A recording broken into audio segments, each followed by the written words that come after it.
చిత్తూరు అంటే మన లెక్కలు. సో చిత్తూరు జిల్లా, ఉమ్మడి చిత్తూరు జిల్లాలో ఎలాంటి ఫలితాలు వచ్చే అవకాశం ఉంది? ముఖ్యంగా ఇది నారా చంద్రబాబు నాయుడికి సొంత జిల్లా. ఉమ్మడి చిత్తూరు జిల్లాలో కూడా 14 నియోజకవర్గాలు ఉన్నాయి. తంబళ్లపల్లె, పీలేరు, మదనపల్లె, పొంగనూరు, చంద్రగిరి, తిరుపతి, శ్రీకాళహస్తి, సత్యవేడు, నగరి, గంగాధరనెల్లూరు, చిత్తూరు, పూతలపట్టు, పలమనేరు, కుప్పం. ఇది నారా చంద్రబాబు నాయుడు గత 30 ఏళ్ళుగా కొనసాగిస్తున్నటువంటి తన నియోజకవర్గం. సో మరి చిత్తూరు జిల్లాలో ఎలాంటి పరిస్థితులు ఉన్నాయి? ఇది కూడా చాలా కీలకమైనటువంటి నియోజకవర్గం. అన్ని కమ్యూనిటీలకి ప్రాతినిధ్యం వహించేటటువంటి ఉమ్మడి జిల్లా.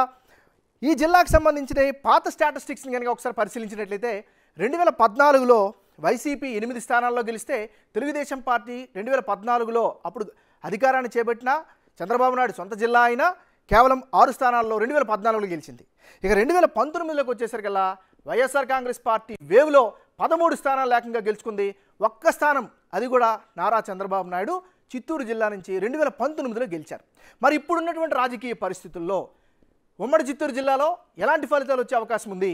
బిగ్ టీవీ మూడ్ ఆఫ్ ఆంధ్రాలో ఏం తెలిందో మనం ఒకసారి కనుక పరిశీలించినట్లయితే ఉమ్మడి చిత్తూరు జిల్లాలో ఇప్పటికిప్పుడు కనుక ఎన్నికలు జరిగితే ఎలాంటి రిజల్ట్స్ వస్తాయంటే వైఎస్ఆర్ కాంగ్రెస్ పార్టీకి అనుకూలంగా 6 స్థానాల్లో వచ్చే అవకాశం కనిపిస్తుంది. కూటమి బీజేపీ, టీడీపీ, జనసేన కూటమికి 7 స్థానాల్లో గెలుపొందే అవకాశాలు కనిపిస్తున్నాయి. ఒక్క స్థానంలో టఫ్ ఫైట్ ఉండబోతుంది. అది కూడా కూటమి సభ్యుడు ఆ టఫ్ ఫైట్ నుంచి కూడా బయటకు వచ్చేటటువంటి అవకాశం కనిపిస్తుంది. సో ఓవరాల్గా ఇది చిత్తూరు జిల్లాకు సంబంధించినటువంటి ఓవరాల్ స్టాటిస్టిక్స్. సో మరి ఇప్పుడు మనం చూసాం ఉమ్మడి ఆల్మోస్ట్ 13 జిల్లాలు అంటే శ్రీకాకుళం దగ్గర నుంచి చిత్తూరు వరకు కూడా ఏ జిల్లాలో ఎప్పటికిప్పుడు ఎన్నికలు జరిగితే ఎలాంటి రిజల్ట్స్ వస్తాయో అంటూ కూడా మనం అనాలిసిస్ చేసాం.